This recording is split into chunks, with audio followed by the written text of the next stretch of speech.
I want to welcome Chris Chinn here, the Missouri Director of Agriculture. Welcome to the studio. Thanks, Tom. It's great to be back. I want to talk first about the harvest because here we are at the tail end of it. So what's the latest on the harvest?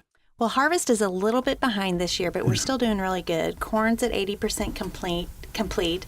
Soybeans are 63%, cotton's at 18%, and rice is at 95%. So we're not too far behind. And if we get some good weather with the equipment that we have today, farmers can get a lot done in a little bit of time. They do. It's not uncommon to talk to a farmer who says, I can get a quarter done a day. And that's pretty good. What issues have you heard about, if any, that would have affected the harvest progress? You know, the biggest thing was farmers were just waiting for the crops to dry down in the field. With the lower commodity prices, they didn't want to harvest them any wetter than they had to.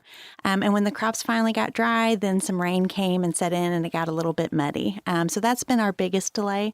That and, just not having high enough prices to help farmers Absolutely. out. Always. Yeah. Yeah.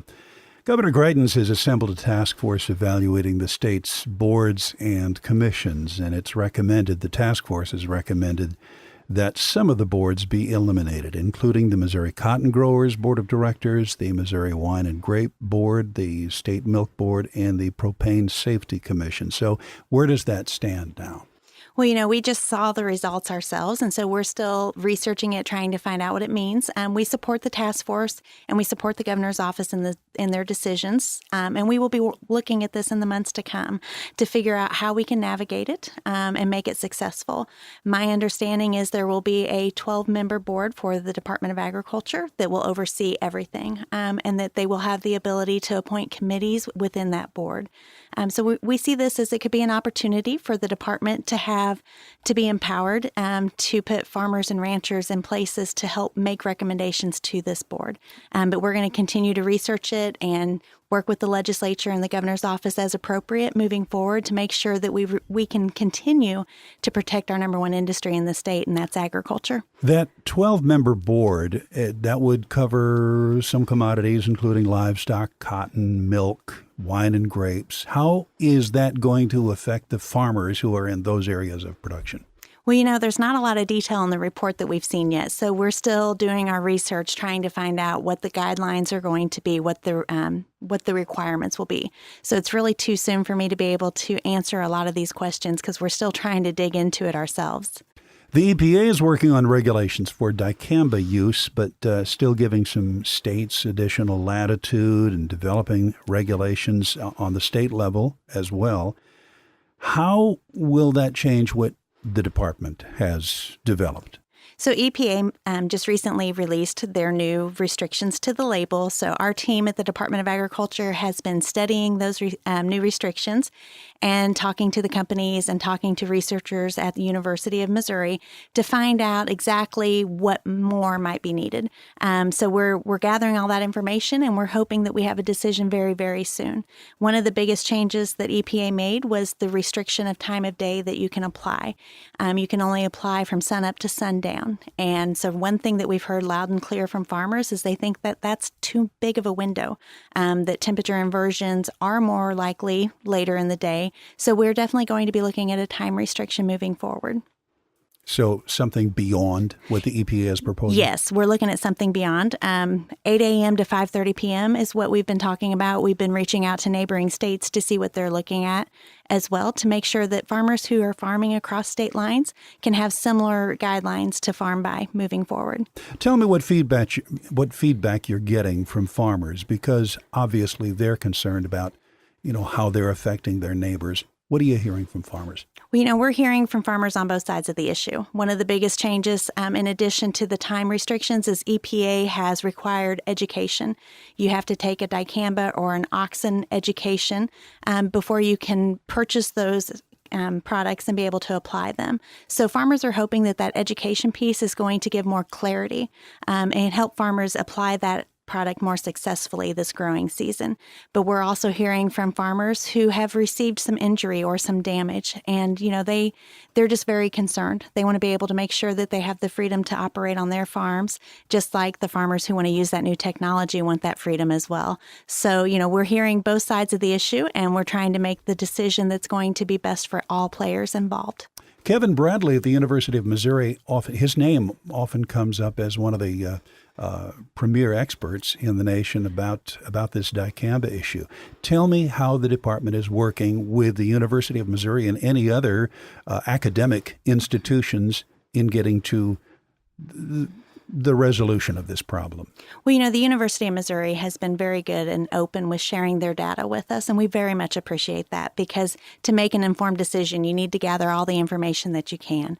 So Kevin has been sharing results of his research as it becomes available. Some of that research is still ongoing, so he doesn't have all of the results to share with us at this time. He was hoping that he would, but, things get in the way and things don't always go as planned. But, we're anxiously awaiting his new research as it becomes available. And how will farmers be informed when some regulations are finalized? Well, we will use all the avenues that we used before. We will be doing social media. We will do radio. We will do newspaper. We did email last time as well when we did our stop sale and use order for people who we have email addresses on for certified applicators. We will be shoving that information out as well to the University Extension because they have offices in every county. We'll be talking to all registered applicants who have licenses to apply, as well as registrants, so that they can get it to their customer base as well, because we want to make sure that all farmers are aware of any changes that might be coming for the next growing season. It's been going on a year now that you've been in this office. What do you think? How is this working out for you? Well, it's been an exciting year. I can definitely say it wasn't boring at any point in time. We've had lots of changes, but we've, been doing our best to make sure the Department of Agriculture remains true to our mission, and that's serving our farmers, our ranchers, and our consumers. Every day has been a new challenge, but we take those challenges head on, and we want to make sure that everything we do at the department is citizen focused. We want to make sure that all of our employees remember that we're here to serve our citizens and that it's the taxpayers' money. And so we want to be very responsible with that in everything that we do. And you've had some initiatives that have been going on as well. Tell me what's the progress on those? So our More strategic initiative is what's guiding us in everything that we do at the Department of Agriculture. Our Feed More initiative, we worked very closely with the Brownfield Network, as well as Missouri Farmers Care and the FFA this summer at the State Fair. The FFA kids packed over 52,000 meals in less than 2 hours to be distributed across the state of Missouri to families in need. That was a great opportunity for us to help raise awareness about food insecurity in the state. 1 in 5 Missourians are food insecure.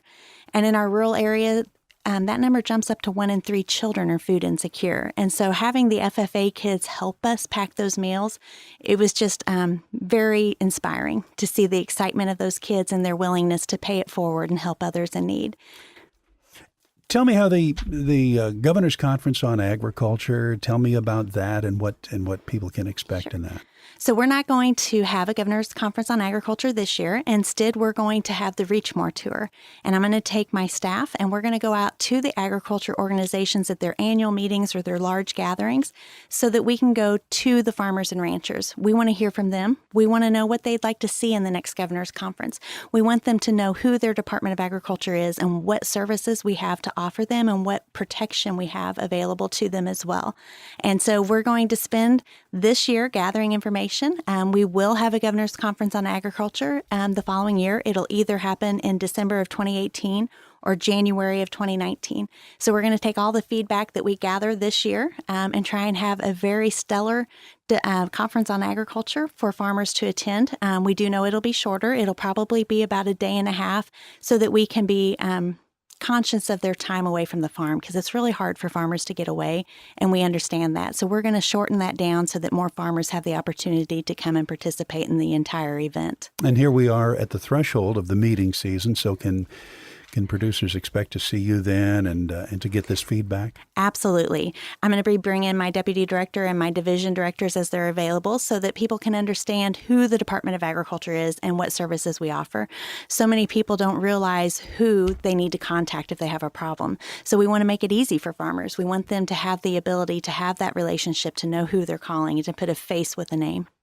Is there anything you'd like to add to this, Chris? I just want to stress how important it is for farmers and ranchers to continue to tell their story every chance that they get. With more people being removed from the farm, it's more important than ever for farmers and ranchers to talk about the changes they're making on their farms and ranches so the public understands and they feel comfortable with those changes when they learn more about them. Chris, Chinn, thank you very much for being with us. Thanks, Tom.